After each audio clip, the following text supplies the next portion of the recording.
went back to Florida and told my supervisors at Walt Disney World everything, the situation, and they're like, go take care of your business. You'll have a job here if you ever want it. And so I moved home. I'm sorry, may I have a tissue or a napkin or something? Thank you.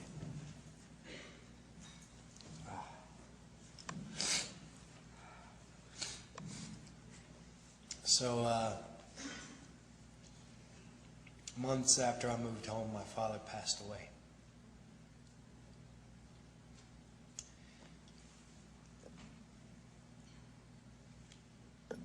And that was a very, very difficult time in my life.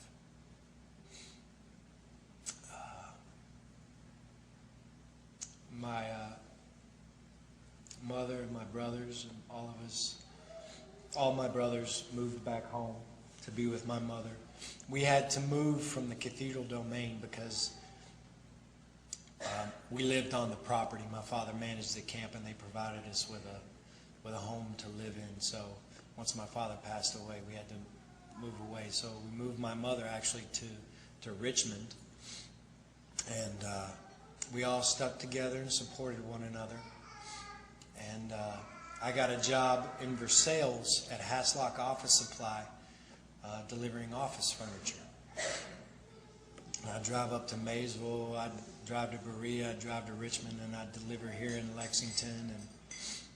And it was a good job, and it was good to be around my family again. But there was something inside me that felt like it was calling me back to Orlando. I don't know, my gut, my instincts, my inner voice, my desire, something I felt like was calling me back to Orlando. So about a year after my father's death, I felt like that I was, mentally strong enough to be out on my own, and I felt like my mom was in good hands with my brothers, and so I moved back to Orlando to pursue my goal, my dream, to make a living as an entertainer. And that's when I met the woman that would be my wife. One day as well. So following my heart, and that's something that I want to make a point of as well. Following your own heart and trusting your own intuition when you're faced with decisions, you're faced with difficulty. Because I think that voice that we hear, our conscience, some people call it a conscience, some people call it your gut, some people call it just plain old common sense, but I think that God gave us that. And if we can listen to it and follow it, it'll keep us on the right path. Sometimes it's hard to hear that voice because pride gets in the way, or greed, or selfishness, or whatever.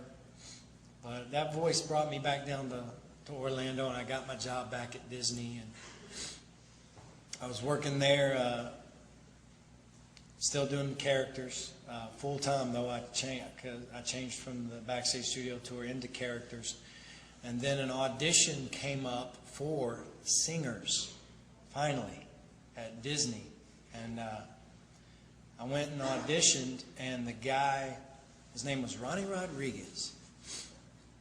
He said, your voice is too contemporary. It's too pop. Doesn't sound, we need a voice that sounds like Broadway. So I'm sorry, but no thank you. And so I was like, okay, that's fine. I kept working in characters, and I finally got a job. Also, in the nighttime, there was an audition that came up for a dinner theater that was opening. It's where you sit down and have dinner, and people are up, and we're giving you a play. And so I actually got that job. So I was working at Disney in the morning, and at the dinner theater at night, and I loved that job. And between the two, man, I thought I was rich. I thought I was bringing in the dough. And I was just having an amazing time.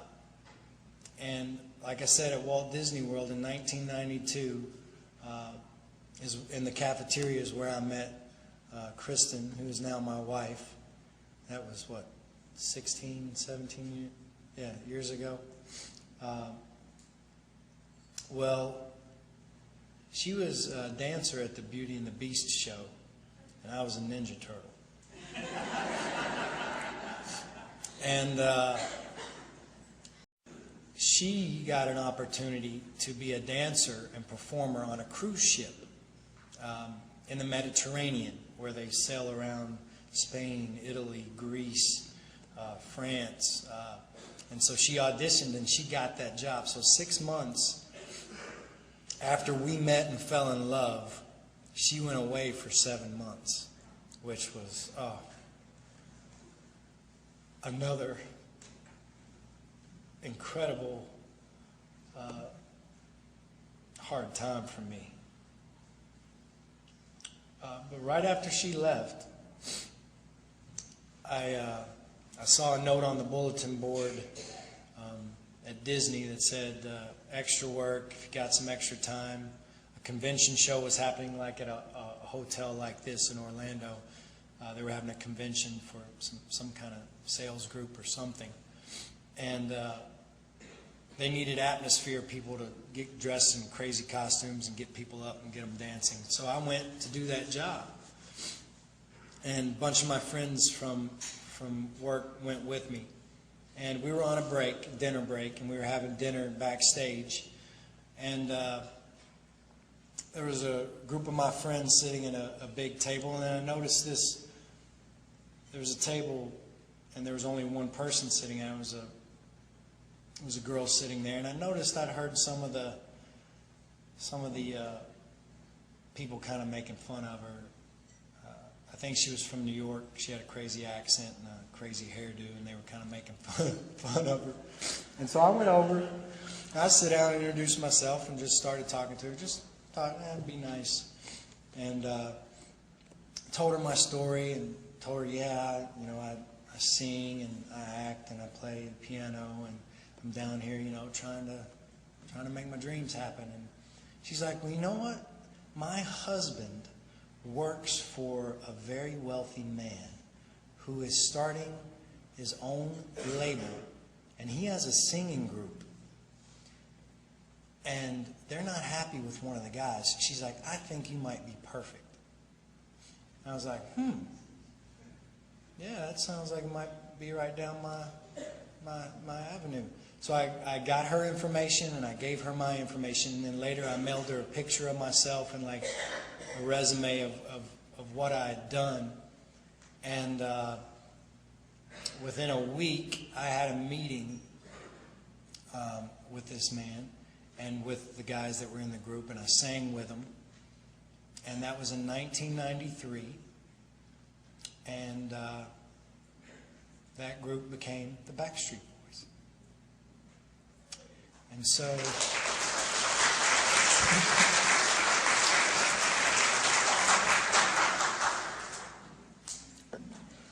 I was like, oh, my problems are over. And that's when they just began. But so when I got in the group, we finally signed our first a record contract. We got signed to a major label in 1994. And since then, we had success that I dreamed of, but I never thought would really manifest and come true. And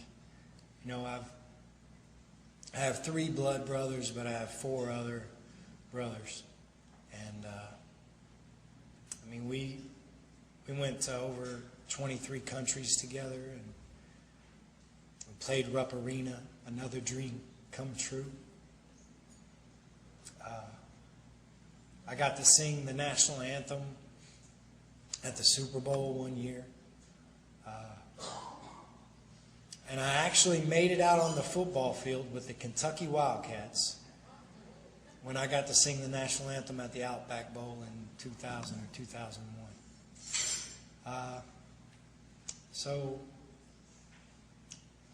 Recently another one of my dreams came true. I became a father. I have an 8-month-old little boy.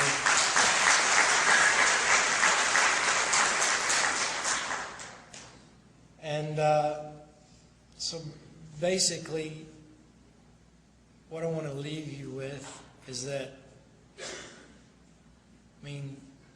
I believe dreams do come true.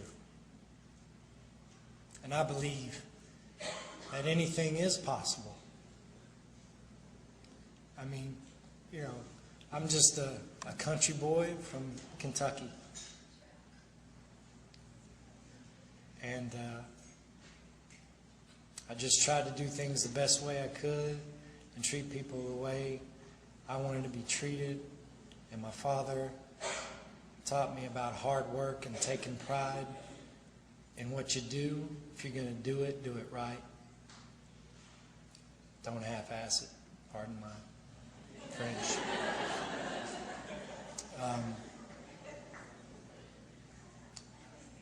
And if my dreams can come true, yours can too.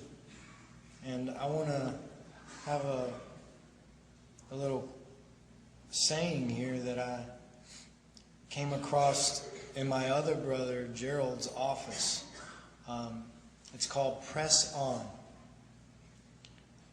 Nothing in the world can take the place of persistence. Talent will not. Nothing is more common than unsuccessful men with talent. Genius will not. Unrewarded genius is almost a proverb. Education will not. The world is full of educated derelicts. Persistence and determination alone are omnipotent. And so, I thank you for having me here tonight, and thank you for your patience. This was a difficult task for me to put my journey into some sort of a.